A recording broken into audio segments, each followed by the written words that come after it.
¿qué tal? Bueno, yo soy Lorena del canal No Soy Sibila y vengo con un vídeo que me hace mucha ilusión hacer, que es el vídeo sobre la obra y la vida de Silvia Plath, ¿no?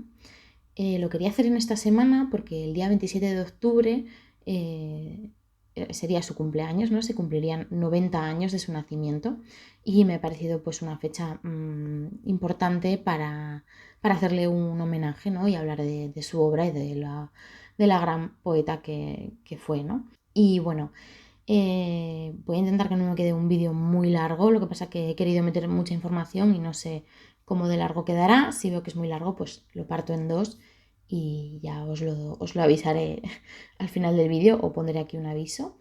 Voy a contaros un poco la estructura que va a tener, ¿vale? Para que podáis seguir un poco el hilo. Os pondré abajo los capítulos, o sea, el vídeo estará capitulado, ¿vale? Según cada parte. Entonces, va a haber una primera parte en la que voy a hablar de su biografía y su contexto y enlazándolo con su obra y con como la obra que fue escribiendo y publicando, ¿vale? Luego va a haber una segunda parte en la que hablaré de la obra que tenemos en castellano, publicada en castellano, y bueno, pues de las ediciones, traducciones, curiosidades, etcétera, ¿no? Luego una tercera parte en la que hablaré de cómo creo yo, personalmente, que es mejor empezar a leerla o de algunos consejos para empezar a leerla, desde mi humilde opinión, obviamente. Después habrá una parte sobre el tema de las problemáticas que ha habido con su biografía, con la producción de textos biográficos de Silvia Plath, con todo el control que ha tenido la familia Hughes en cuanto a su obra y a la producción de textos biográficos y a lo difícil que ha sido hasta ahora tener textos que no estuvieran manipulados por ellos o controlados por ellos.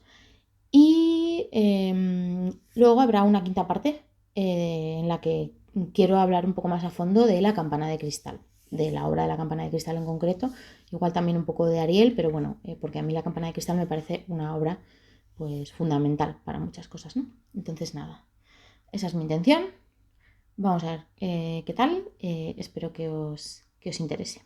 Así que nada, empezamos.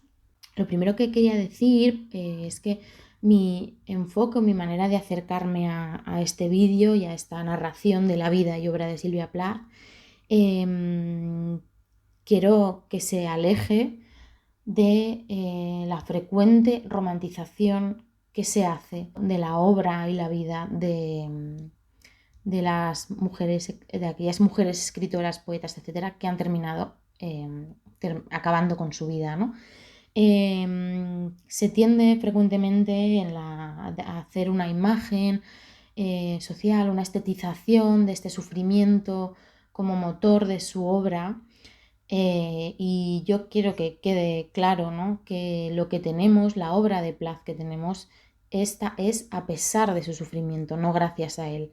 De hecho, Plath deja claras varias veces cuando estaba pasando por episodios depresivos muy fuertes, que una de las cosas que le sucede es que no puede leer ni escribir, porque el sufrimiento psíquico bloquea todo tipo de creatividad. Entonces se tiende a romantizar, ¿no? Y a decir que la obra de autoras como esta surgen de ese sufrimiento psíquico intenso, ¿no? Y yo creo que no. Y bueno, creo que este enfoque es un poco problemático, ¿no? Además el acercamiento que suele haber hacia la obra de estas mujeres desde una romantización del sufrimiento psíquico intenso, ¿no? Bueno, y también quería decir una cosa, quiero leeros un trozo del prólogo de Aisha de la Cruz que tiene en esta edición de La campana de cristal, que me parece muy adecuado para esto, porque cuando hablamos de la obra de Silvia Plath es inevitable hablar de su vida, porque su obra tiene mucho que ver con su vida, ¿no? Pero, como dice aquí Aisha de la Cruz, dice, no es lo mismo aproximarse a la obra de una autora a través de su biografía porque ésta se ha vuelto un fetiche, que hacerlo porque su biografía se revela como el marco epistemológico ideal para entender todo un contexto histórico. Si algo deja claro La campana de cristal es que la crisis mental que sufre su protagonista obedece a presiones sociales y culturales muy precisas. Esther enferma porque es mujer o porque la quieren mujer, solo mujer, cuando ella quiere ser muchas cosas más. Y bueno, dice también, hemos visto lo que sucede cuando una mujer empuña la primera persona del singular y cuenta su historia. Hemos experimentado el potencial político del yo. Conviene recordar que hasta hace poco, novelas como esta que nos ocupa, escritas, protagonizadas y narradas por mujeres que refieren aspectos de su vida íntima con un estilo confesional, eran tildadas en su mayoría de subproductos, etiquetadas despectivamente como chick lit y sistemáticamente relegadas de un canon en el que los hombres, por su parte, sí podían referir su experiencia cotidiana porque ésta siempre ha sido considerada universal. Bueno, creo que es importante lo que dice aquí Aisha de la Cruz de acercarse a la biografía de Silvia Plath como un marco epistemológico para entender todo un contexto. Y es importante porque la obra de Silvia Plath y cómo usa su vida en su obra nos hace entender el contexto en que vivió y nos hace entender de dónde surge o algunas posibles causas de este sufrimiento psíquico tan intenso que ella vivió en muchos momentos de su vida, y nos hace entender pues mucho mejor no solo su obra, sino eso, su contexto, ¿no? El contexto de muchas mujeres, que creo que es importante.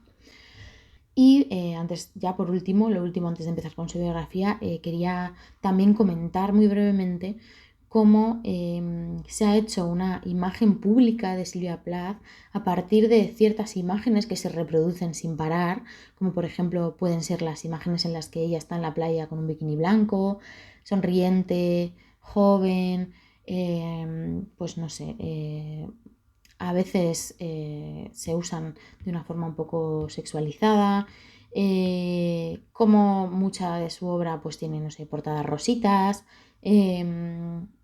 se usa su imagen como risueña, como una chica cookie, y lo que sucede es que como tú llegas a su obra con esa imagen, es una imagen de chica cookie, adorable, triste, melancólica, lánguida, de repente te encuentras con su obra y te encuentras con una cosa completamente diferente. Porque Silvia Plath, si algo era una mujer fuerte, era una mujer muy feroz que se rebeló contra todas las normas que le querían imponer. Ella era una mujer que estaba muy enfadada con el mundo que le había tocado vivir. Era una mujer que se peleó durante toda su vida por salirse de esas casillas de donde la querían meter. Era una mujer que antes de que el movimiento feminista de los años 60-70 nombrara ciertas problemáticas, ¿no? Y hablara de la doble moral que había para las mujeres, hablará pues de cómo se nos encasillaba en el rol de esposa y madre, ¿no? De cómo no se nos permitía hacer otra cosa más que esa, ¿no? Una mujer que antes de que se nombrara lo que era la mística de la feminidad, ella ya lo nombraba en su obra y en sus diarios, sin saber nombrarlo como tal, ¿no? Sin hacer un diagnóstico sesudo, pero ella lo nombraba y se rebelaba contra eso, porque ella, sobre todas las cosas, quería ser escritora y se peleaba con un mundo que estaba viendo que no la iba a dejar serlo, ¿no? Que la estaba encasillando en un lugar en el que ella no quería estar. Y se rebeló contra todo eso y además obras como La campana de cristal o Ariel tienen una voz muy, muy feroz, muy brutal, que claro, tú llegas con esa imagen de chica cookie y de repente te descoloca porque no es eso lo que escribe Silvia Plath, ¿no?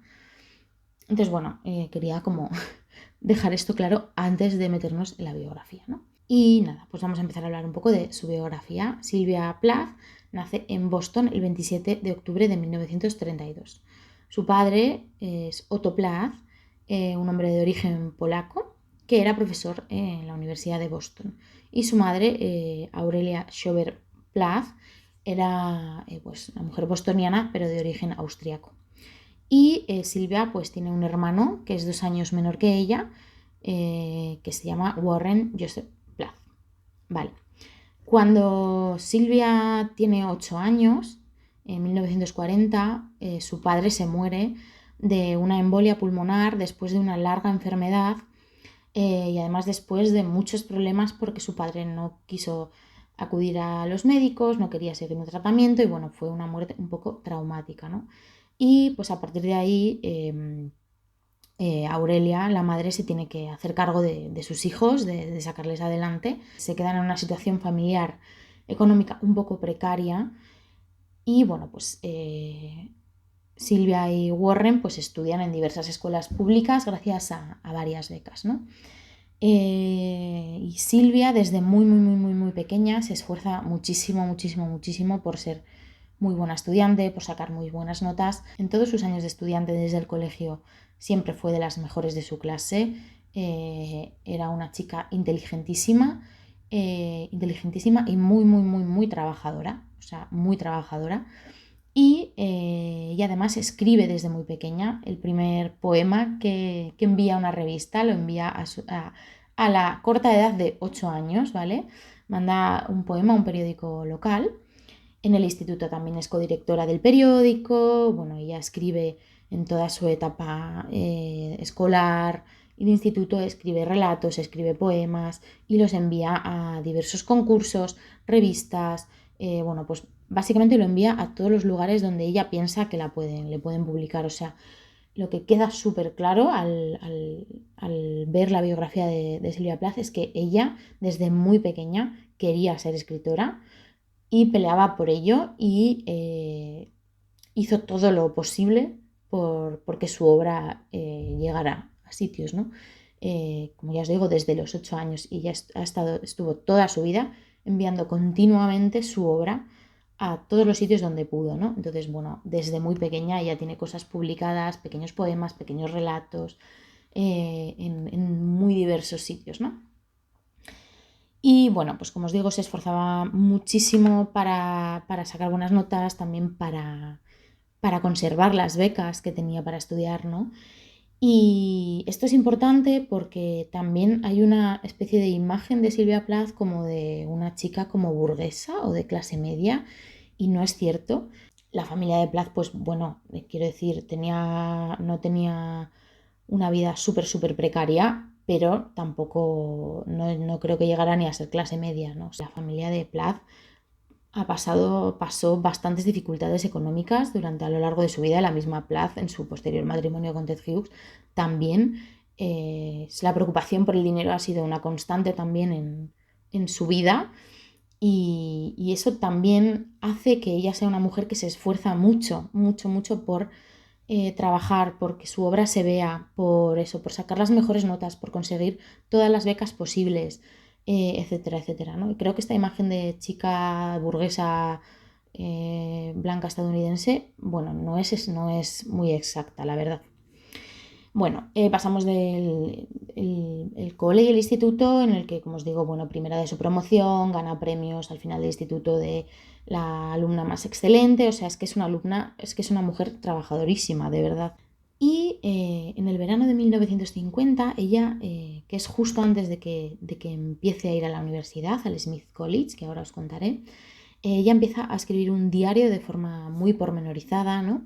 Un diario en el que pues relata muchas cosas de su vida y un diario en el que se nota también una vocación literaria, ¿no? Porque está escrito de una forma, en ocasiones de una forma muy literaria. O sea, no es el diario que escribiría yo de me gusta este chico y tal. O sea, esas cosas también aparecen, pero se nota una clara vocación literaria en este diario, ¿no? Y en este diario empezamos a ver cómo ella luchaba contra el relato de la época, contra esa doble moral que se imponía a las mujeres en los años 50. Tenemos que pensar que en los años 50, que es la época del baby boom, termina la Segunda Guerra Mundial, los hombres vuelven del frente, las mujeres que habían podido entrar en el mercado laboral para sustituir a esos hombres, porque las empresas no tenían mano de obra, ¿no? Entonces, pues por narices tuvieron que aceptar a mujeres en trabajos en los que no se aceptaba normalmente a mujeres, ¿no? Bueno, pues al volver de la guerra, esto, pues claro, intentan echarlo para atrás de todas las maneras posibles, ¿no? ¿Y qué sucede? Pues empieza a hacer todo un relato, que es lo que Betty Friedan llamó la mística de la feminidad, un relato en el que se intenta, se ensalzan los valores familiares, los valores femeninos, eso, ¿no? De las mujeres solo vais a ser felices si estáis en vuestra casa, tenéis hijos, un buen matrimonio, cuidáis a vuestros maridos, el trabajo os va a hacer muy infelices, etcétera, etcétera, ¿no? Entonces ella empieza, en este diario se ve como desde el principio se revela contra este relato, ¿no? Porque ella quiere ser escritora. Ella quiere ser escritora, realmente quiere serlo todo. O sea, ella quiere también tener un marido y unos hijos y una familia feliz, pero quiere ser escritora. Entonces, se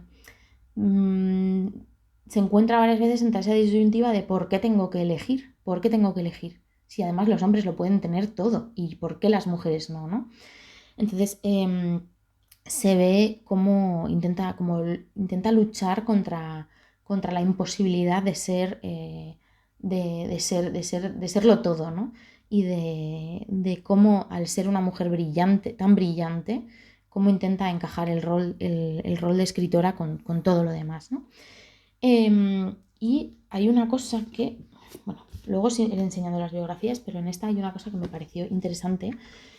Dice la autora de la biografía, que es Linda Wagner Martin, dice: el anuncio de Listerine en 1949 es muy representativo del mensaje que Silvia y las demás jóvenes recibían a finales de los 40 y principios de los 50.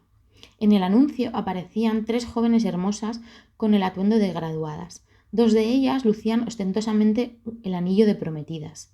El texto del anuncio rezaba: una asignatura que a ella no le enseñaron. La primera frase identificaba a ella como Dora. Aunque era el día en que recibían sus títulos, Dora sentía una leve punzada de tristeza. ¿Qué era el título comparado con los preciosos anillos resplandecientes que lucían Babs y Beth?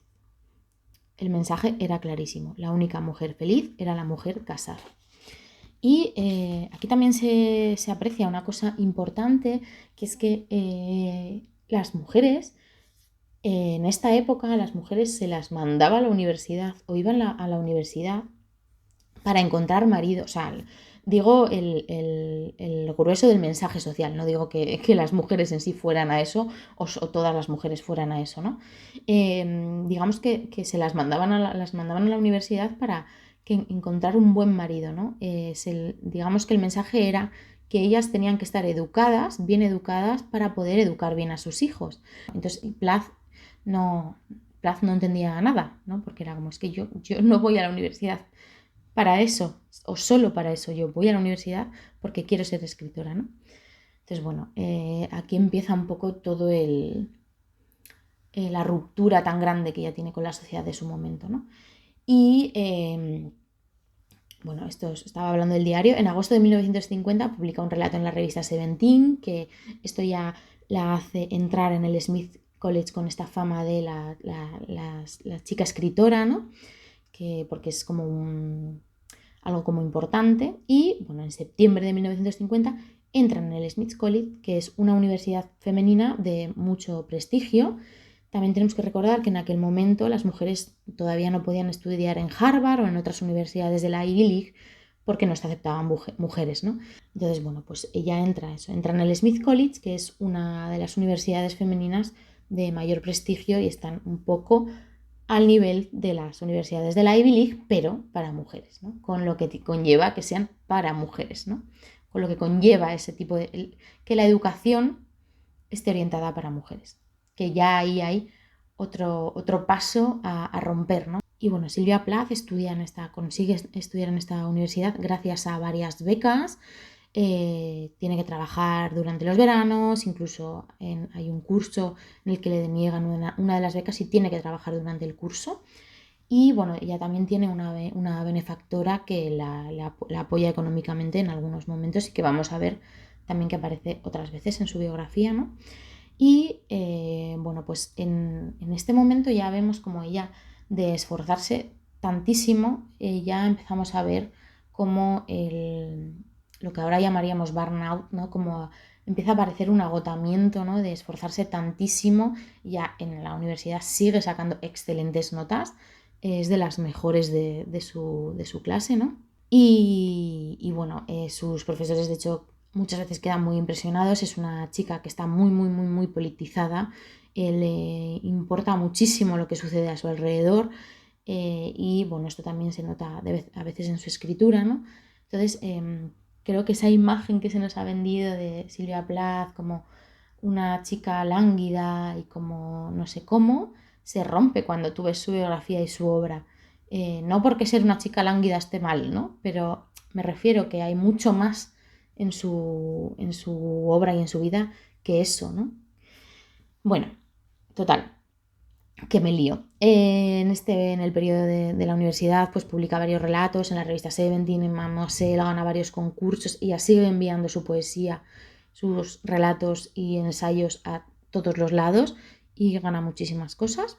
Y posteriormente, en junio de 1953, cuando tiene 21 años, ella está en su tercer año del Smith College, consigue una beca para trabajar como redactora universitaria en la revista Mademoiselle en Nueva York, con otras 19 chicas de otras diversas universidades, ¿no? Y es como una de las mayores becas que puedes conseguir, porque Mademoiselle, dentro de ser una revista femenina, porque claro, evidentemente pues las cosas también estaban así, ¿no? Era una revista femenina, era una revista de moda, pero tenía también, hablaba de literatura y demás, ¿no? Entonces era como que dentro de ser una revista femenina, pues también tenía otras cosas, ¿no? Que no fueran moda.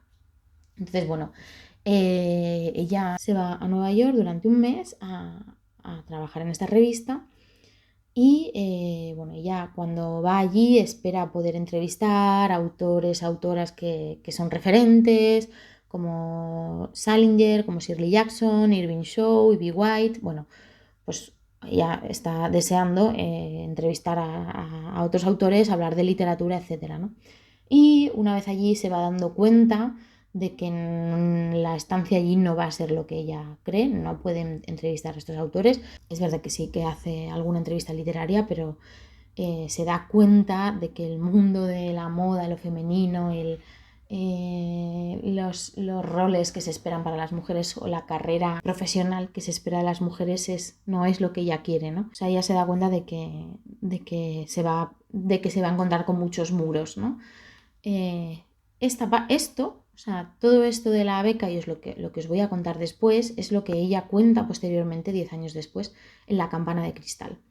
Si no queréis saber lo que sucede en La Campana de Cristal, porque es literalmente lo que le sucede a ella, pues pasad unos minutos, os voy a poner abajo a dónde tenéis que pasar, por si no queréis saberlo. Bueno, el caso es eso, ¿no? Que ya, digamos que esta estancia ahí es una terrible decepción, eh, porque bueno, es que ella era una mujer que quería ser escritora, que tenía unos referentes increíbles, que tenía una ambición de profesional muy grande y esto se le quedó muy corto, ¿no? No, ella entendía este ambiente como un ambiente frívolo, no le parecía, no era lo que ella quería, ¿no? Y bueno, al volver de la estancia, vuelve con su madre, a casa de su madre, ¿no? Ella había pedido una plaza para un curso de escritura en Harvard y cuando vuelve recibe una carta en la que le dicen que la han rechazado, ¿no? Entonces esto fue como el último golpe, ¿no? De esta decepción tremenda y de este pelearse con el mundo todo el rato porque no la iban a dejar ser lo que quiere ser, ¿no? Y entra en una terrible depresión. Bueno, pues no come, no duerme, no es capaz de escribir ni de leer una línea, etcétera, ¿no? Entonces, bueno, su madre se preocupa y entonces la llevan a un psiquiatra y le hacen un tratamiento de electroshock además apenas sin avisarla de nada, ¿no? Y es terrible, es una experiencia para ella terrible, dolorosísima, porque, bueno, el tratamiento de electroshock pues es una cosa, bueno, en fin, terrible, ¿no? Y cuando sale de ahí ella dice que no va a volver a vivir eso, ¿no? Que no. Y al mismo tiempo, pues estos tratamientos y pues todo tratamiento psicológico psiquiátrico es muy caro y ella ve que su familia no lo puede pagar, ¿no? Y bueno, pues eso se hunde en una depresión tremenda, no quiere volver a pasar por un tratamiento de este tipo, ¿no? Y se junta todo un poco y termina intentando suicidarse, se toma varias píldoras somníferos de su madre y se mete en su casa. Hay como un sótano que tiene como un sitio donde se podía meter, ¿no? Detrás de unas tablas. Entonces se mete ahí, se toma los somníferos y le deja una nota a su madre de que se va a dar una vuelta, que ya volverá, ¿no? Y bueno, pues la madre pues la busca, no la encuentran, aparece en la noticia en los periódicos, etcétera, etcétera. Y bueno, hasta que su hermano, 3 días después, escucha unos gemidos, que es Silvia en el sótano, ¿no? Y pues la encuentran, le salvan la vida, y la hospitalizan y bueno, le dan un tratamiento psicológico y psiquiátrico que también tiene electroshock, pero bueno, esta vez por lo menos la psiquiatra que tiene la trata mucho mejor, ¿no?, que este señor. Y este tratamiento lo paga su benefactora, porque su familia no lo puede pagar. Entonces, el saber que su familia no podía pagar su tratamiento, estaba siendo una carga económica brutal, y ella estaba siendo una carga económica brutal, pues también es una de las cosas que, bueno, pues que la hacen sufrir mucho, ¿no? Y bueno, está hospitalizada durante varios meses y en enero de 1954, al año siguiente, después de un tratamiento, de encontrarse mucho mejor, etcétera, etcétera, vuelve al Smith College a terminar sus estudios y termina ese año con excelentes notas, como siempre. Vuelve a escribir, vuelve a enviar su escritura a todas las revistas donde pueda, vuelve a ganar concursos, etcétera, etcétera. Y en 1955 consigue, bueno, al finalizar ese mismo año, consigue una beca para irse al año siguiente, una beca Fulbright, para irse al año siguiente a estudiar a Inglaterra, a Cambridge, ¿no? Y bueno, pues ella se va a Cambridge, etcétera, etcétera, y allí es donde conoce a Ted Hughes, ¿vale? Ted Hughes lo conoce en 1956, en febrero de 1956, en una fiesta, porque bueno, ella lee un poema suyo en una revista, y entonces pues consigue que la inviten a la fiesta porque quiere conocer a Ted Hughes, ¿no? Entonces se conocen y bueno, empieza como un romance como muy intenso, porque a los 4 meses prácticamente se casan, ¿no? Se casan el 16 de junio de 1956, en el 16 de junio, que no es un día casual, porque es el Bloomsday, que es el día en el que sucede toda la acción del Ulises de James Joyce, ¿no? Se casan un poco de forma oculta, Silvia lo oculta para no perder su beca Fulbright. Ella sigue estudiando, etcétera, etcétera. Bueno, el caso. Entonces, ¿qué sucede aquí, no? Ella, como veis, sigue intentando sacar para adelante su carrera académica, su carrera como escritora, y a la vez se casa, ¿no? Y entonces de repente la vida de mujer casada empieza a ahogarla, ¿no? Porque ella, bueno, para ella además es muy importante también la obra de Ted. Ted en ese momento empezaba a ser un poeta conocido. Silvia se convierte prácticamente en la agente de Ted, le corrige los textos, manda sus publicaciones a revistas para que se las publiquen. O sea, prácticamente Silvia es la que consigue que Ted empiece a ganar fama, porque es la que lleva todo el trabajo sostenedor de su marido, ¿no? Además, al mismo tiempo que ella sigue estudiando, al mismo tiempo en el que de repente el rol de mujer casada la asfixia, ¿no? Porque de repente se tiene que hacer cargo de la casa, tiene que hacer la cena, tiene que limpiar, tiene que hacer ciertas cosas, ¿no?, que se esperan de ella, y que bueno, Ted tampoco se esfuerza mucho en que eso no sea así. O sea, Ted está encantado de la vida, la verdad. Y además comienza a suceder una cosa en este momento, pues eso, Ted, que empiezan a publicarle cosas, también gracias a este trabajo sostenedor de Silvia por detrás de corregirle los textos, mandar sus textos a revistas, incluso contestar sus cartas, que me parece fuerte. Pues Ted empieza a hacerse más conocido, mientras que la imagen pública de Silvia se ve relegada a ser la mujer de Ted, cuando Silvia Plath siempre ha sido una mujer que ha escrito muchísimo, ha mandado a todos los lados, estaba empezando a salir con su obra poética, etcétera, etcétera. Entonces, de repente, públicamente, ella ve que su imagen se ve relegada a ser la mujer de Ted, ¿no? Y eso, pues bueno, le empieza a asfixiar, y además todo esto que tiene que hacer le quita tiempo para su propia escritura, ¿no? Sobre este tema de verse relegada a la mujer de Ted, me parece importante leer una cosa que se comenta en este libro, ya os hablaré de él después, ¿vale? Que es, a ver, lo tengo aquí marcado, vale.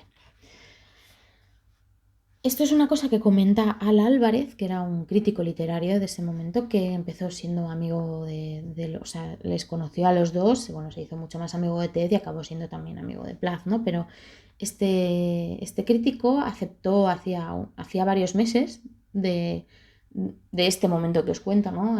Pues publicó un poema de Plath en el periódico, ¿no?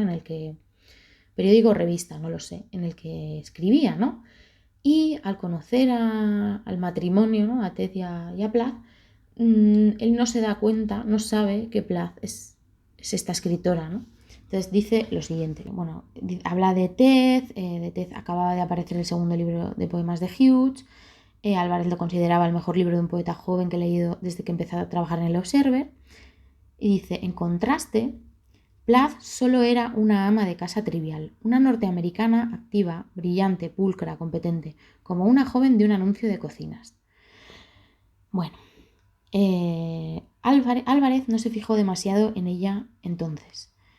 Da cuenta de un momento embarazoso cuando, mientras él y Hugh se dirigían a la puerta, porque los dos daban paseos, mientras Plath se quedaba en casa. Creo que estas cosas son importantes, ¿no? O sea, de repente el mundo literario se le cierra porque ella es la mujer de tal, no es poeta, es mujer de Ted Hughes. Dice, cuando se dirigían a la puerta, Plath le detuvo tímidamente y le mencionó un poema suyo que él había aceptado el año anterior para su publicación en el Observer. Al principio Álvarez no sabía de qué le estaba hablando. Sencillamente él no relacionaba a la brillante y pulcra ama de casa con el mundo de la poesía y no sabía que el nombre con el que escribía era Plath. Luego sigue, esto me parece importante también, ¿vale? Estoy enlazando cosas, pero bueno. Dice, aquel mismo año más adelante, cuando se publicó en Inglaterra el primer libro de poemas de Plath, El Coloso, Álvarez lo reseñó en el Observer.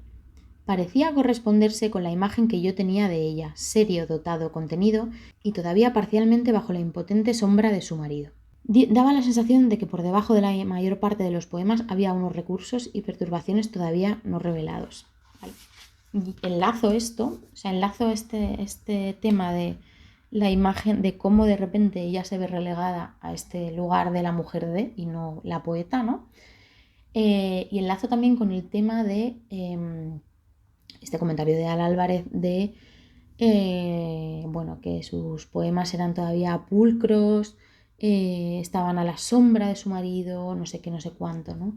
No sé si os acordáis de lo que os comentaba cuando hablaba de este libro, de Matar al ángel del hogar, ¿no? Que creo que viene muy al caso, ¿no?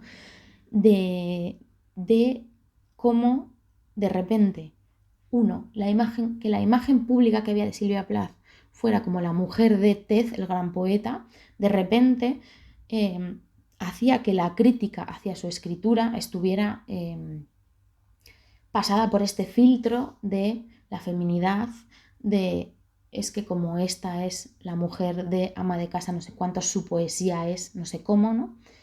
Y al mismo tiempo como lo que decía aquí Virginia Woolf, ¿no? Como las mujeres, para poder escribir libremente sobre los temas que le interesaban, pero desde un lugar que no estuviera interferido por lo que supuestamente la sociedad esperaba de ellas, tenían que matar primero al ángel del hogar, ¿no? Que es que es esta posición y este relato que se impone sobre ellas, el ángel del hogar, la imagen de ama de casa pulcra, educada, no sé cómo, ¿no? Que luego Silvia rompe completamente en los poemas siguientes y sobre todo en los poemas de Ariel, que creo que es donde está, o sea, como la explosión absoluta de su poesía, ¿no? Entonces me parece importante señalar esto, ¿no? Como Silvia se estaba enfrentando a varias cosas a la vez, a la necesidad de matar al ángel del hogar para poder escribir libremente y a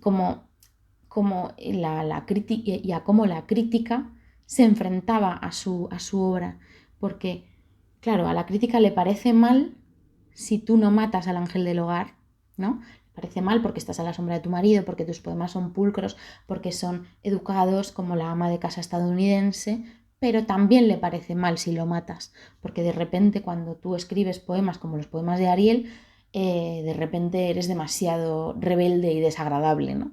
Y no eres esa mujer que esperábamos que fuera, ¿no? Que fueras, ¿no? Que es un poco lo que pasó con la figura de Silvia. Entonces, bueno, este paréntesis, porque claro, quería comentarlo a raíz de esto, ¿no? De que ella se ve completamente de repente relegada a un lugar en el que dice, pero si yo además llevo trabajando toda mi vida para que no me pasara esto y mira lo que me hacen, o sea, mira lo que sucede, a pesar de que yo siga además escribiendo y haciendo todo lo posible para publicar, etcétera, etcétera, ¿no? Entonces, bueno, volvemos, retomamos la cronología biográfica, bueno, se casan, etcétera, etcétera, ta, ta, ta. Y en 1957 se trasladan a Estados Unidos un par de años. Silvia empieza a dar clases en la universidad, en el Smith College, mientras Ted se dedica a escribir, ¿no? Esto es una constante durante todo el tiempo. Ted se dedica a escribir y Silvia trabaja incesantemente, en todo, en la casa, con los niños, fuera de casa. Y además escribe, o sea, es un nivel de esfuerzo para llegar a absolutamente todo, pues bueno, agotador, ¿no? Y es esto, ¿no? Tengo que matar al ángel del hogar, pero también tengo que trabajar para que tengamos dinero. No nos da dinero suficiente con lo que ganamos escribiendo, porque además yo, si tengo que trabajar fuera de casa y dentro de casa, no tengo suficiente tiempo para escribir, por lo tanto, no tengo tiempo para ganar dinero con mi escritura, mientras este señor que tengo al lado, como yo le estoy haciendo todo, él tiene tiempo para escribir, gana sus dineritos y él está a gusto con eso, y la que se preocupa por el dinero soy yo. Ese es un poco el rol que tiene Silvia en el matrimonio y bueno, tal, ¿no? Entonces, bueno, además Silvia termina dándose cuenta de que enseñar no le gusta y que no le deja tiempo para escribir y bueno, pues decide tomarse el siguiente año para poder escribir. Hace un curso, esto es importante, hace un curso con el poeta Robert Lowell, que es uno de los mayores exponentes de la poesía confesional, y en este curso conoce a Anne Sexton y se hacen muy, muy, muy amigas. A Silvia Plath le maravilla la forma de escribir de Anne Sexton, que también es bastante exponente al final, igual que ella, de la poesía confesional. Y es de las primeras veces que Silvia Plath siente que los temas que tratan sus poemas son compartidos, ¿no? Que ella puede verse reflejada en la poesía de Anne Sexton, en las preocupaciones de su amiga, que para ella además se sale del universo de la poesía masculina, ¿no? Habla de otros temas, habla pues de una sesión con su psicólogo, habla de la maternidad, habla de tal, ¿no? Entonces de repente Plath empieza a ver por ahí, se le abre un camino, ¿no? Y bueno, las imágenes de Anne Sexton la tocan muy de cerca y son amigas hasta el final, ¿no? Y bueno, después de esto, en 1960 deciden volverse a Inglaterra y Plath por eso entonces estaba embarazada. El 1 de abril de 1960 nace su primera hija, Frida Hughes. Y en octubre de ese mismo año, Silvia Plath publica su primer libro, que es este libro del que hablábamos antes, del que hablaba Al Álvarez en su crítica, que es El Coloso y otros poemas, ¿no? Que, bueno, pues es un libro que se recibe, pues, bueno, como habéis visto en esta crítica, de una forma un poco irregular. Se dice de ella que eso, ¿no? Que está a la sombra de su marido, que todavía es muy pulcra, que es esa ama de casa estadounidense, que no sé qué, ¿no? Entonces, bueno, esto todavía no consigue que su carrera se lance, ¿no? Bueno, en 1961, al año siguiente, sufre un aborto, que es una experiencia que le cala bastante, ¿no? Y durante ese primavera-verano escribe La campana de cristal, ¿no? Ella decide que es el momento de retomar esa experiencia que vivió y hacer la literatura y dar cuenta de lo que le pasó y de lo que sufrió y dar testimonio, ¿no? Entonces, bueno, ella como tiene una influencia muy grande del Guardián entre el Centeno y también de la novela The Bird's Nest de Shirley Jackson, también un poco de Hannah Saman, pero bueno, la que más cita por encima de todo es esta, ¿no? También quiero decir aquí que además tú cuando lees sus diarios y sus biografías, cuando se reduce a Silvia Plath, ¿no? Esa ama de casa que escribía poesía, no sé qué, Silvia Plath tiene una cultura literaria brutal, bueno, pues como os digo, porque era una trabajadora incansable, era muy inteligente pero a la vez muy trabajadora, ella tiene unos referentes literarios enormes, su poesía está llena de imágenes increíbles, o sea, Silvia Plath era una grandísima escritora, pero pues su tiempo no le permitió eh, eh, que se la viera como debería, ¿no? Bueno, a finales de este año se trasladan a vivir de Londres a una casa en el campo, que tiene un efecto un poco indeseado, que es que Silvia se queda muy aislada, ¿no? Y en enero del año siguiente, de 1962, nace su segundo hijo, Nicolás. En mayo de ese mismo año se publica El Coloso en Estados Unidos y pasa un poco lo mismo, no es un gran éxito, simplemente, bueno, pues pasa un poco desapercibido, ¿no? Bueno, y aquí empieza como la parte más desagradable. A mí esta parte pues no me apetece mucho extenderme, pero bueno, en julio de ese mismo año, ella descubre que Ted le está siendo infiel con una amiga suya que se llama Asia Goodman Weville, apellido de casada, ¿no? Bueno, ya está, pues eso, ¿no? Tiene su segundo hijo, acaba de nacer, está un poco aislada en su casa, mientras Ted está todo el rato de viaje en Londres, tal, grabando programas para la BBC, haciendo recitales, no sé qué, y ella está bastante más aislada porque además eso, acaba de nacer su segundo hijo. Y bueno, pues en octubre de ese mismo año se separan, ¿no? Y ella en ese momento escribe, es como, en este último año, o sea, en este último año, 1962, es cuando ella escribe una gran parte de sus poemas, aunque recordemos que ella durante toda su vida, durante todo lo que os he comentado antes, aún incluso estando en esa fase de me acabo de casar, no tengo tiempo para escribir, ella sigue escribiendo, sigue mandando poemas a todos los sitios, pues eso, publica El Coloso, entre medias hace otras cosas, también a veces graba programas para la BBC con recitando su poesía, etcétera, etcétera, ¿no? Pero en este último año, en este último año sobre todo, es cuando escribe la mayor parte de su poesía más brutal y más descarnada, vamos a decir, y es cuando escribe la mayoría de los poemas que componen el libro de Ariel, ¿no? Que es el libro que póstumamente, pues digamos que la catapultó a ser pues prácticamente una leyenda de la poesía, ¿no? Entonces, bueno, pues como os digo, descubre la infidelidad, en octubre se separan y ella se queda en esta casa en el campo, en Devon, hasta diciembre de ese mismo año. En esta época ella escribe su poema A tres voces, tres mujeres, que habla sobre tres mujeres y tres diferentes experiencias con la maternidad. O sea, es una mujer que va a ser madre, una mujer que ha sufrido un aborto y una mujer que va a dar a su hijo en adopción, ¿no? Entonces, bueno, también se prepara una grabación de este poema A tres voces para la BBC. Entonces, ella está haciendo cosas, pero a la vez está en esta vorágine de todo lo que está pasando, etcétera, ¿no? Bueno, como os digo, escribe la mayor parte de los poemas de Ariel en este momento, ¿no? Que son poemas en los que si antes se decía de ella, ¿no? Que seguía con esta imagen de la ama de casa, no sé qué, y que no rompía con tal, en Ariel rompe absolutamente esa imagen y sale una ferocidad y unas imágenes brutales, eh, que tienen que ver con su vida personal, también tiene que ver con cosas muy políticas. Y de hecho hay una cosa que dice Janet Malcolm en este libro, que os lo quería leer, pero no lo encuentro ahora mismo, pero dice algo así como, digamos que la gente al leer Ariel se esperaba, ¿no?, a esta ama de casa pulcra, educada, etcétera, etcétera, ¿no? Y lo que se encontraron fue la ferocidad de los poemas de Ariel, ¿no? La absoluta ruptura con todo, el absoluto enfado y desgaste de estar hasta el moño de todo, básicamente, ¿no? Y de absoluta, bueno, de unas imágenes bastante brutales y muy, muy desgarradoras y muy, muy, no sé cómo decirlo, pero muy feroces, ¿no? Bueno, entonces hasta diciembre de este año ella está en este sitio, ¿no?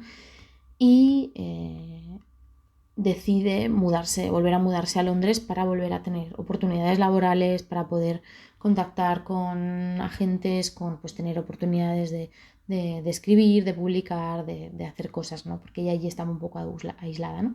Entonces, a finales de diciembre de 1962 se muda a Londres, a esta casa en el número 23 de Fitzroy Road, que casualmente es un detalle que a ella además le llama mucho la atención, y lo que le hace decidirse por esta casa es que pues había sido la antigua casa del poeta Yeats, ¿no?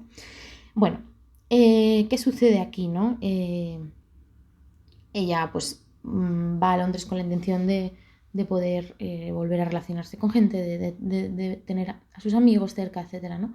¿Y qué sucede? Pues que no tiene teléfono, la compañía telefónica pues tiene unos problemas y no le pueden poner el teléfono, está aislada con los niños, y resulta que es el peor invierno en años en Inglaterra, ¿no? No tiene calefacción, las cañerías se congelan por las nevadas tremendas que hay.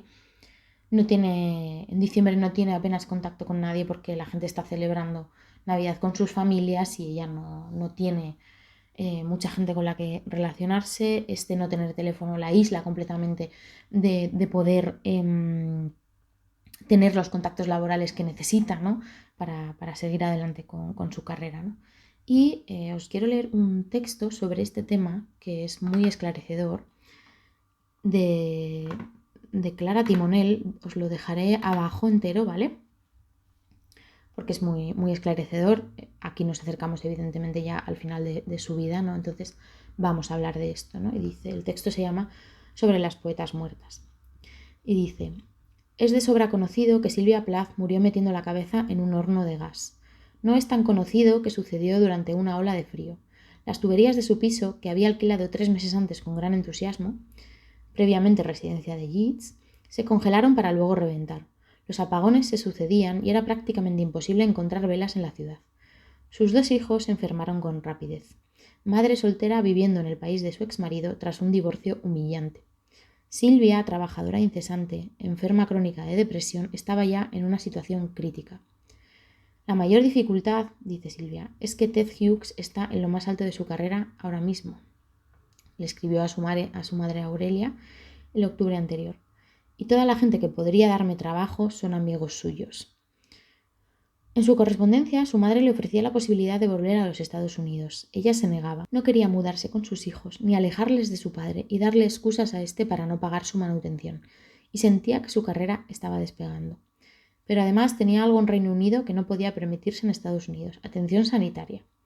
Su primer intento de suicidio en 1953 estuvo motivado en parte por el reconocimiento de que su familia no podía permitirse los cuidados que necesitaba.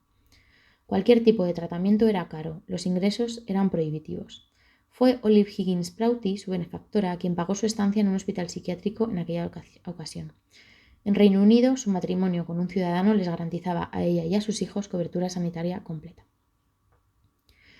Sylvia sabía que era una cuestión de vida o muerte. Reconoció la enfermedad debilitándola, su urgencia, y buscó ayuda.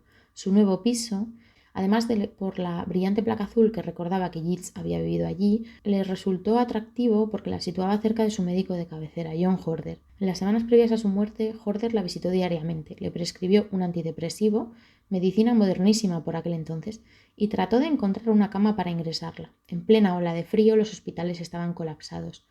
Como alternativa, solicitó una enfermera a domicilio para Sylvia. Fue ella quien la encontró en la cocina aquella mañana. El invierno parecía no acabar nunca. La publicación británica de La campana de cristal no fue lo que Sylvia esperaba. La promesa de su carrera y su vida independiente en Londres se extinguía. Un frío histórico avanzaba implacable. Sylvia estaba agotada. Atenazada por el insomnio, se levantaba de madrugada para escribir los últimos poemas de Ariel mientras los niños dormían.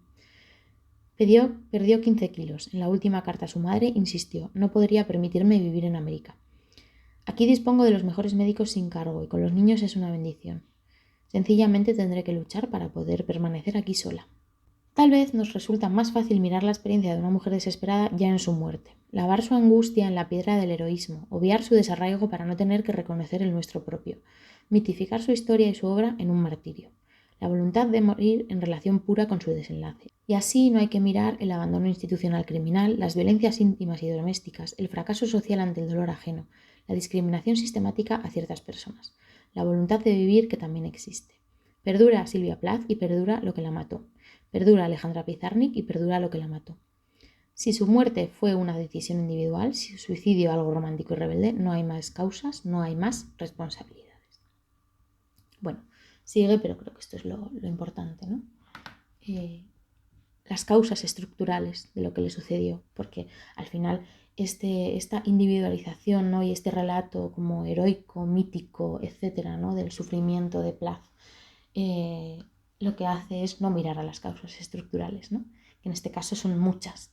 La relación que se presupone y se puede saber de Ted Hughes, que rozaba el maltrato en algunas ocasiones, el aislamiento absoluto en el que estuvo en los últimos años de su vida, pues lo que contaba aquí Clara de cómo ese divorcio, que había sido además humillante, también la dejaba sin posibilidad laborales, ¿no? Sin posibilidades laborales cuando ella estuvo toda su vida no solo luchando por su propia obra, sino luchando por sacar adelante la de él. De hecho hay en una carta a su madre, no sé si es en una carta o en un diario, ella escribe, le he regalado los últimos 8 meses de escritura con el dinero de mi madre, ¿no? Y yo no he tenido nada, yo no tengo ni tiempo para escribir, ¿no? O sea, este señor ha podido escribir y ser lo que es gracias a que yo he sostenido su cuidado, le he ayudado, le he escrito sus cartas, le he corregido, le he tal, ¿no? Y bueno, esto no se reconoce, ¿no? Bueno, etcétera, ¿no? El invierno congelado, la falta de asistencia sanitaria, etcétera. Y bueno, el 14 de enero de 1963 se publica en Inglaterra La campana de cristal, se publica con el seudónimo de Victoria Lucas.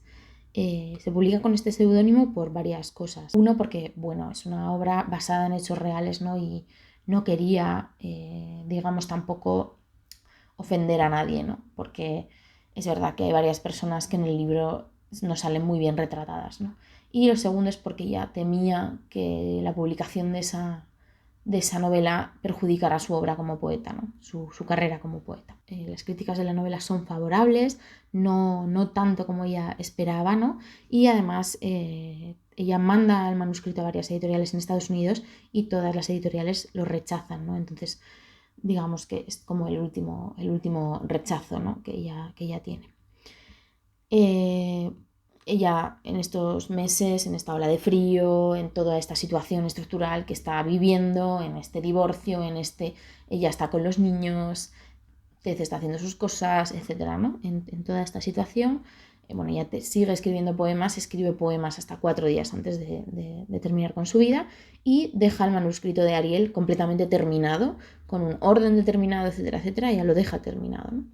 Y como ya sabemos, el 11 de febrero de 1963, ella se levanta a las 6 de la mañana, le pone a sus hijos una bandeja con pan y leche, sella la habitación de sus hijos con toallas y esparadrapo, abre el gas del horno y se quita la vida metiendo la cabeza dentro, ¿no? La encuentra esta enfermera que iba a ayudarla, ¿no? Y la encuentra ya muerta, ¿no? Y bueno, esto es un poco la biografía hasta su muerte.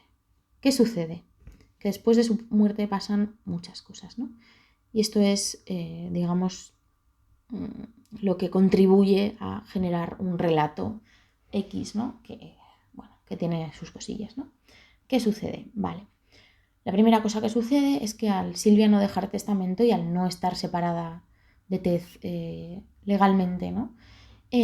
Pues Ted se convierte en el albacea de su obra y su hermana, Olwyn Hughes, se convierte en la agente póstuma de su obra, ¿no? Entonces, ¿esto qué significa?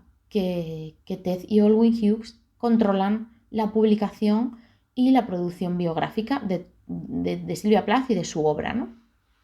Esto es un tema que luego hablaremos más en profundidad, pero esto es un tema que da para largo, ¿no? En 1965 Ariel se publica en Inglaterra, pero ¿qué sucede? Que se publica en una versión completamente diferente a la que Sylvia Plath dejó terminada, con su orden de poemas, etcétera, etcétera, ¿no? Ted pues decide editar este libro y quita algunos poemas, añade otros posteriores y anteriores y publica una edición de Ariel pues completamente diferente, ¿no? Vale. Esto, bueno, pues hay quienes lo interpretan como, bueno, es que como ellos se editaban sus cosas, a mí me molesta porque además, bueno, Ted no fue una persona que se portara precisamente bien con Sylvia Plath, pero bueno. Entonces me molesta que no se respetara la voluntad de la propia Sylvia Plath. Ya hablaremos de esto, ¿no? Al año siguiente se publica una versión bastante parecida de esta de Ted con un par de poemas más en Estados Unidos, ¿no? ¿Qué pasa con la publicación de Ariel, no? Bueno, la publicación de Ariel, que es un libro, pues como os digo, feroz, que denuncia muchas cosas con unas imágenes bellísimas, de repente con la publicación de Ariel podemos ver visos de la relación de Silvia con Ted Hughes y de Hughes con Silvia, ¿no? Se pueden ver visos de la relación que roza, pues, el maltrato, ¿no? Bueno, se pueden ver muchas cosas, ¿no? Entonces Ariel de repente se convierte en un libro que es un éxito porque además en un momento en el que ya empieza a estar en auge el movimiento feminista, de repente Ariel como que da voz a ciertas vivencias de las mujeres, ¿no? Además de que son poemas increíbles, con unas imágenes increíbles y brutales, ¿no? Vale, en 1967 se publica La campana de cristal ya con el nombre de Sylvia Plath en Inglaterra y en 1971 se publica La campana de cristal en Estados Unidos, ¿no? Recordemos, 1971 estamos en pleno auge del feminismo radical, entonces juntamos pues la vida y muerte de Sylvia Plath, juntamos Ariel y juntamos La campana de cristal y los testimonios que estos dos libros suponen y, claro, evidentemente estos libros y la figura de Plath se convierten en un revulsivo absoluto para un movimiento feminista que estaba empezando a hablar de las experiencias íntimas y de la violencia íntima, la violencia de género, la violencia que se daba en el seno del hogar, etcétera, etcétera. Y además se ven muy reflejados en el personaje de Silvia, tanto en lo que sucede, tanto en los poemas de Ariel como en el personaje de Esther Greenwood de La campana de cristal, esa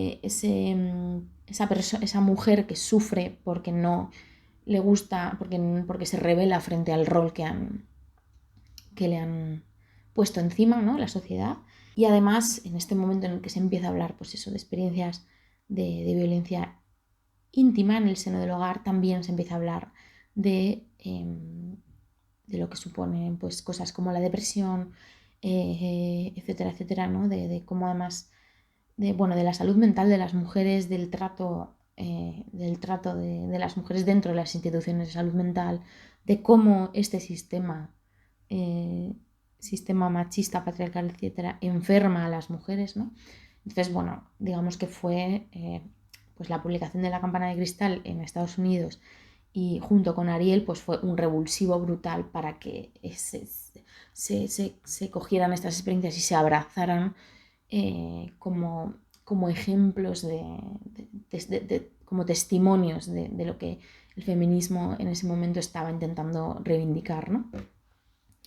Vale, luego posteriormente en 1981 se publica la poesía completa y en 1982 la poesía de Plath gana un premio Pulitzer póstumo, que no es normal ganar un premio Pulitzer a título póstumo, ¿no? Es una cosa, bueno, que no pasa muchas veces, ¿no? Entonces esto da también cuenta de la grandísima poeta que era Plath, ¿no? Y bueno, entre medias, bueno, en el 75 salen las cartas a su madre, que pues tienen también una historia, ¿no? Porque su madre quiso sacar estas cartas para limpiar un poco su imagen, porque La campana de cristal, digamos que pues no sale muy bien parada. Y ¿qué sucedió? Pues que en las cartas Ted Hughes no salía muy bien parado, entonces Ted Hughes decidió publicar posteriormente los diarios, que, bueno, es que esto es una pelea, de la pelea familiar obra y etcétera, y su biografía pues es un poquito tremenda, ¿no? Y bueno, esto es un poquito todo lo que ha sucedido con la vida, obra, etcétera, de Plath, ¿no? Entonces ahora nos vamos a la obra que tenemos en castellano.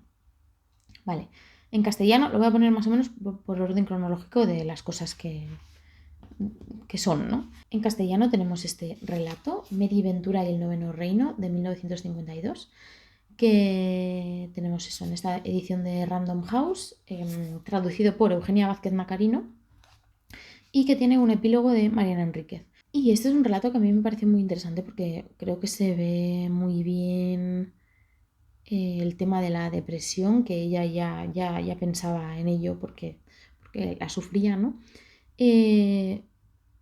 Así rápidamente, pues es una chica a la que obligan sus padres, además obligan sus padres a meterse en un tren en el que ella no quiere estar, cosa que es muy sintomática si te pones a pensar en su biografía, y de repente descubre que ese tren pues va a un lugar, bueno, que no sabe muy bien por qué está ahí y no quiere estar ahí, ¿no? Entonces es interesante esto.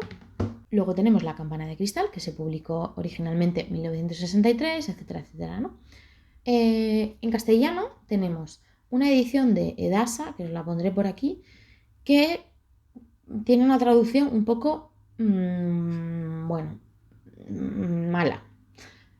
Yo recomiendo que leáis esta, si podéis, que además ahora tiene una edición de bolsillo. Esta edición de Random House, que la traducción es también Eugenia Vázquez Macarino, y que tiene un prólogo de Aisha de la Cruz, que es muy buen prólogo para meterse en la novela, y esta traducción está muy bien. Yo os aconsejo de verdad leerlo en esta porque en la otra traducción, bueno, se pierden cosas, ¿no? Vale, luego tenemos Ariel, que originalmente se publicó en 1965. Vale, en España tenemos esta edición de Hiperión, que está traducida y epilogada por Ramón Buenaventura, con un epílogo que es la cosa más machista que yo me he echado a la cara. Ahora os voy a leer un trozo para que lo veáis, ¿vale? Y esta edición es la edición seleccionada por Ted Hughes. O sea, esta edición de Ariel es la edición que Ted Hughes seleccionó, ¿vale? Y luego tenemos la edición de Nórdica, que os la pondré por aquí, que esta edición es una edición restaurada de Ariel que se hizo en 2004, que la hizo Frida Hughes, que es la hija de Silvia Plath, ¿no? Que restauró la edición original de Ariel. Tenemos eso en Nórdica, con traducción de Jordi Doce y con ilustraciones de Sara Morante. Ambas son bilingües, ¿vale? O sea, está muy bien porque está muy bien tener la edición bilingüe porque hay imágenes que a veces son muy difíciles de traducir. ¿Qué me pasa a mí con la edición de Nórdica? Que las ilustraciones no me gustan, o sea, las ilustraciones de Sara Morante normalmente me gustan, pero en esta edición no me convencen mucho con los poemas, me molestan un poco al leer los poemas, entonces por eso yo tengo esta. Pero el problema que tiene esta es el epílogo, que es la cosa más machista que yo me he echado a la cara, que os voy a leer unos trozos ahora para que juzguéis. Bueno, os leo algunas joyas del epílogo de esta edición. Silvia Plath da con sus estupendas carnes de norteamericana resplandeciente, limpia, bien peinada, en la muy cutre Inglaterra de mediados de los años 50. No hay en el diario ningún amago de verdadera tragedia, a pesar del tremendismo verbal de muchas de sus páginas. Tras alguna vacilación, tras mucha queja sobre lo injusto de la doble moral, sobre lo inadmisible de que ella no pueda darse el placer al cuerpo y los chicos sí, acaba lanzándose a la buena vida sexual con un brío y un gusto dignos de generaciones posteriores. Bueno, según este señor, no hay en el diario ningún amago de verdadera tragedia, porque, bueno, pues tiene que juzga a él, que es una verdad, o sea, que, bueno, que no voy a decir nada. Otra perlita que tiene también que está guay. Silvia Plath y Ted Hughes se conocen en Oxford en febrero de 1956, con ocasión de una fiesta en la que ella se ha hecho invitar por un amigo con el que duerme esa misma noche, por cierto, saltando a la valla del colegio para meterse en su habitación. ¿A mí qué me puede importar si Silvia se durmió con este amigo o con 55? Es que de verdad me parece fuertecito que tú a un prólogo de una obra literaria y poética como es esta, de la calidad de esta, bueno, y de ninguna calidad, quiero decir. O sea, que da igual, pero es que este es el ejemplo de cómo se ha tratado la obra de Silvia Plath. O sea, ¿tú cómo puedes hacer un epílogo de una obra poética como esta con esas barbaridades? Pero espérate, porque es que esto sigue, ¿no? Bueno, dice, aquí dice, esto me encanta, ¿no? Dice, si la obra de Plath se hubiera publicado como ella tenía previsto, su impacto se habría diluido hasta tal punto que quizá no hubiera llegado a producirse, que quizá los lectores y los críticos no se hubieran percatado nunca de qué clase de poeta tenía entre manos. Ted Hughes concentró lo mejor de Silvia. O sea,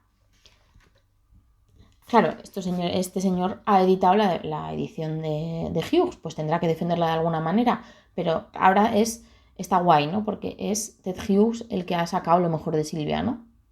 Es gracias a Ted Hughes que Silvia es la grandísima poeta que es, vale, ok. Y gracias a su edición que se la conoce. Es que de verdad hay que tener poquísima vergüenza, pero bueno. Y dice, pero estamos en 1965, están alcanzando su punto álgido de eclosión los movimientos de liberación de la mujer y el libro Ariel viene como anillo al dedo para determinados fines. Las lectoras feministas vieron en determinados poemas del libro una auténtica e incontrovertible prueba del abuso masculino. Y ahí teníamos a una mujer rebosante de talento poético, anulada por un marido macho, brutal e insensible que se lía con la primera zorra que se le pone por delante. Yo, de verdad, es que esta manera de... O sea, este epílogo no lo entiendo, pero bueno, y dice, al principio, esta lectura hembrista de Silvia Plath se basa casi únicamente en el boca a boca, y sobre todo en su poema de Ariel titulado Daddy.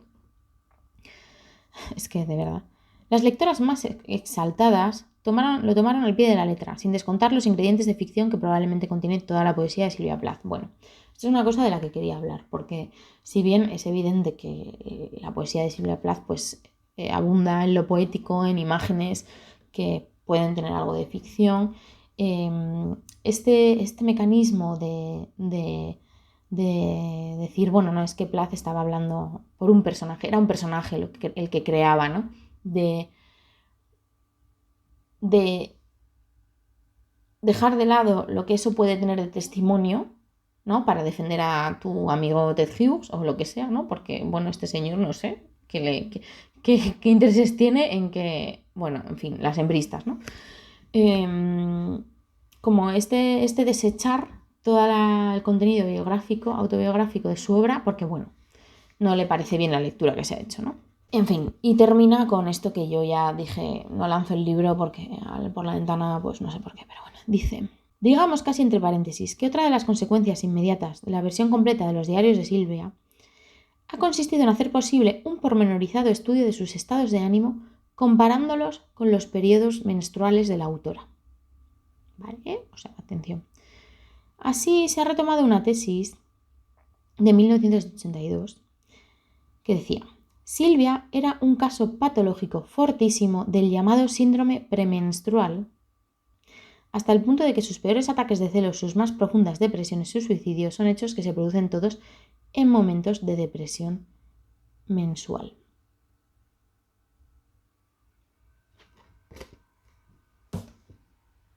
Es que no, creo que no hace falta decir más, me parece una tremenda falta de respeto que tú edites la obra de esta poeta, que este libro es que es indudablemente buenísimo, que además ha ganado un Pulitzer, o sea, no sé, que tú te dediques a traducir su obra, a editarla tal, y luego escribas un epílogo de esta, que es esta basura. Me parece una falta enorme de respeto y esto es un ejemplo de cómo se trata a veces la escritura de las mujeres y cómo se ha tratado en concreto la figura y la obra de Silvia Plath. Ahí lo dejo. Entonces, bueno, Ariel. ¿Qué pasa con Ariel?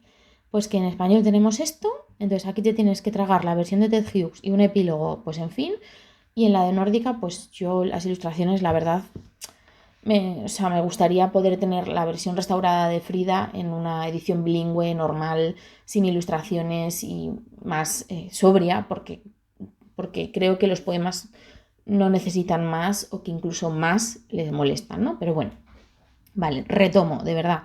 Me estoy yendo por los cerros de Úbeda, pero es que es necesario. Vale, ¿qué más tenemos en español? Tenemos, bueno, 1981, que es cuando se edita la poesía completa, ¿no? También editada por Hughes. Tenemos dos versiones, o sea, tenemos una antología, antología seleccionada por Ted Hughes, que aquí la tenemos en la editorial Navona, con traducción de Raquel Lanceros. Esta también es bilingüe. Y luego tenemos otra edición también de Navona, que es la poesía completa, Dime mi nombre, que aquí es eso, completa y que yo entiendo que está en orden cronológico, con traducción de Xoán Abeleira. Yo, claro, de tener que elegir, elegiría la poesía completa, la verdad. Luego tenemos un libro bastante interesante, que es una de las maneras por las que empezar a leerla, que es un librito pequeño de poesía portátil de Random House, que está seleccionado por Luna Miguel y tiene varios de los poemas algunos de los poemas más famosos y otros poemas importantes de Silvia Plath, y es una muy buena manera de empezar con su obra poética porque por ejemplo, empezar por Ariel es como demasiado...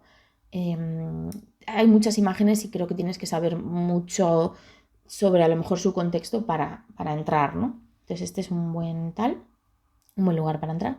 Luego tenemos Tres mujeres, editado por Nórdica, con ilustraciones de Anuska Ayepuz y con traducción de María Ramos López, que Tres mujeres es este poema que os decía, un poema a tres voces sobre la maternidad, que es bellísimo. Parte del poema de Tres mujeres también lo tenéis en el de Teoría portátil que os he comentado antes, ¿no? Pero bueno, esto es como más completo. Luego tenemos una edición de Nórdica que edita textos de relatos y ensayos, o sea, como la prosa de Silvia Plath más allá de la campana de cristal, lo que fue publicando a lo largo de los años, porque como publicó muchísimo en diversos sitios, que se llama La caja de los deseos, con traducción de Guillermo López Gallego, que bueno, yo no lo he leído, me lo he comprado ahora, pero lo tengo que, lo tengo que ir a recoger. Y a ver qué tal está, ¿no? Pero bueno, como que por lo menos se van editando poco a poco todas las cosas que ella escribió a lo largo de su vida, que escribió muchísimo. Luego tenemos las cartas a su madre, que aquí las está publicando Tres Hermanas, con traducción de Ainice Salaberry. Y lo interesante es que además ahora, dentro de poco, me parece en los próximos meses, va a salir el tercer volumen. Tenemos el volumen 1 y el volumen 2 y ahora sale el tercero, ¿no? Y luego tenemos los diarios completos de Alba, que estos los tengo yo aquí. Los diarios completos de la editorial Alba, que esta edición es la edición de los diarios completos, es decir, de todos los diarios que se conservan desde 1950 hasta 1960, y luego tiene algunos fragmentos de 1960 a 1962. ¿Por qué? ¿Qué pasa con los diarios? Porque esto es otro tema, ¿no? Los dos últimos diarios de Plath, los dos últimos cuadernos, desaparecieron. Estos dos últimos cuadernos comprendían los 3 últimos años de su vida. El primero de esos cuadernos desapareció, o sea, no se sabe qué ha pasado con él. Y el segundo, que es el que ya además llegaba hasta el final, hasta los últimos días previos a su muerte, Ted Hughes lo destruyó directamente. Según él, porque no quería que sus hijos tuvieran que leer eso. Bueno, yo no sé cómo llamar a este acto, la verdad, pero bueno, que me veis la cara, ¿no? Pues ya está. Y aparte de todo esto, Ted Hughes selló unos diarios que se comprendían entre 1957 y 1959 para que no se pudieran leer hasta el 2013, el año 2013. Pero finalmente les quitó el sello unos meses antes de morirse él en 1998, cuando ya todo el control de la obra de Plath pasó a sus hijos, ya no lo tenía su hermana y él, ¿no? Entonces, otra vez vemos este tema de que la obra de Silvia Plath, la obra, sus diarios, su biografía, están controladas por su exmarido y por su hermana. Bueno, por la hermana de la familia Hughes, ¿no? Que a mí me parece pues una aberración, la verdad. Entonces, bueno, lo bueno de esta edición es que ya contiene los diarios sellados los diarios que estaban sellados ya están, y tiene algunos fragmentos de cosas de entre 1960 y 62 que estaban en otros sitios, ¿no? que estaban fuera de esos diarios que desaparecieron y que Ted Hughes destruyó. Bueno. Y luego, por último, tenemos sus dibujos, porque Sylvia Plath también dibujaba, y estos están publicados en Nórdica. Vale, mi consejo de cómo empezar a leerla, esto sí que va a ser más breve, ¿no?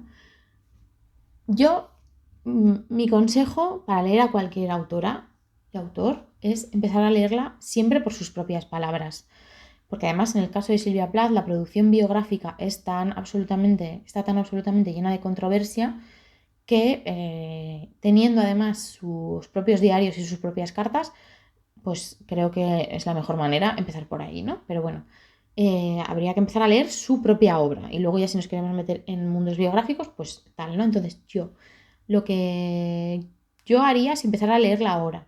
Yo empecé por La campana de cristal, no me parece un mal comienzo, pero tienes que tener antes creo que está bien tener antes ciertos datos biográficos o de contexto. No me parece un mal comienzo, pero yo empezaría por o la poesía portátil de Random House, que me parece que es una cosa muy asequible para empezar en su poesía, para empezar a ver el uso de las imágenes que ella tiene y además está bastante bien escogido, etc. O a lo mejor por Tres mujeres, que también es otra producción poética que está muy bien para empezar a adentrarse en su lenguaje. Luego creo que este relato de Mary Ventura y el noveno reino, con la pequeña nota que tiene detrás de Mariana Enríquez, está muy bien porque empiezas a entrar también en la prosa que tiene Sylvia Plath, ¿no? Y empiezas también a colocar su obra en un lugar, ¿no? Y a mí me parece bien. Y luego yo ya me metería con La campana de cristal. Como os digo, en la edición de Random House, por favor, que es la que tiene la traducción buena. Después de La campana de cristal, que además después de La campana de cristal es bastante probable que queráis leer algo biográfico de ella, porque además sabiendo que se basa en su vida, pues digamos que te dan ganas de conocer un poco más el contexto, ¿no? Yo a ella sí que me metería a lo mejor con Ariel, que es un libro de poesía más complejo, pero Ariel, a mí me ha gustado combinarlo con esta biografía, ¿vale? Con la biografía de Linda Wagner Martin, que luego en el apartado de las biografías os hablaré más en concreto de toda la cosa que hay, pero en esta biografía ella va haciendo pequeños análisis de cada poema, de cuándo los escribe y tal. Entonces está interesante una vez que yo creo que cuando sales de La campana de cristal te apetece leer algo biográfico, entonces yo creo que esto es una buena elección. Y cuando ya llegas a la parte de Ariel, meterte a leer Ariel según va nombrando los poemas. Y además así vas entendiendo, según en qué momento de su vida y tal, las imágenes, las metáforas, los referentes de autores que ella tiene, etcétera, etcétera. Y yo creo que está guay leerlos a la vez, ignorando el epílogo de este señor, porque, en fin, bueno, ya sabéis. Y luego yo ya, ahí sí que me metería con la poesía completa y, bueno, los diarios que creo que son, que sí, que ya es café para muy cafeteros, o sea, los diarios ya sí te interesa mucho la vida de Plath, porque, bueno, pero también están bien te interesa la vida de Plath y también, como os digo, son diarios que tienen mucho de literario, también mucho de sus referencias, etcétera, etcétera. Entonces, bueno, es café para muy cafeteros, pero están guay, están bien, ¿no? Y bueno, yo ahora me voy a meter con el de La caja de los deseos, la prosa que tiene en Nórdica. Entonces, pues me meteré por ahí. Y para mí, pues eso, ya te metes poesía completa, diarios, igual la prosa y las cartas a su madre, para mí es lo que a lo mejor menos urgencia me da, porque además, según sabes de los diarios y de la biografía, ella en las cartas a su madre, digamos que le embellece un poco las cosas que le cuenta para que ella piense que está bien, ¿no? Entonces, bueno, yo las terminaré leyendo, pero bueno, como que tengo prioridad con otras cosas, ¿no? Y bueno, la verdad es que este vídeo se me ha hecho súper largo, entonces lo que voy a hacer es que lo voy a cortar aquí y ya en el siguiente vídeo me voy a meter con el tema de la controversia de su producción biográfica y hablar más en profundidad sobre La campana de cristal y Ariel, porque si no, veo que voy a hacer un vídeo de 2 horas, entonces esto no puede ser, no puede ser. Así que, bueno, de momento lo voy a dejar aquí. Espero que os haya interesado y que no sea muy denso. Y espero que os haya interesado no solo la figura de Plath, sino sobre todo su obra, su producción poética, la novela y todo lo que tiene su obra también de denuncia social y de análisis de una época. Y bueno, pues nada, haré el vídeo con el resto de cosas para la semana que viene, porque si no voy a estar aquí 50.000 horas hablando de esto, porque claro, es que yo me pongo a hablar de esto y no termino. Si me queréis comentar algo sobre el vídeo, alguna pregunta que tengáis, pues eso, ¿no? Comentarios, lo que sea, pues contadme. Y nada, pues espero que tengáis muy buena semana. Nos vemos la semana que viene. Mua.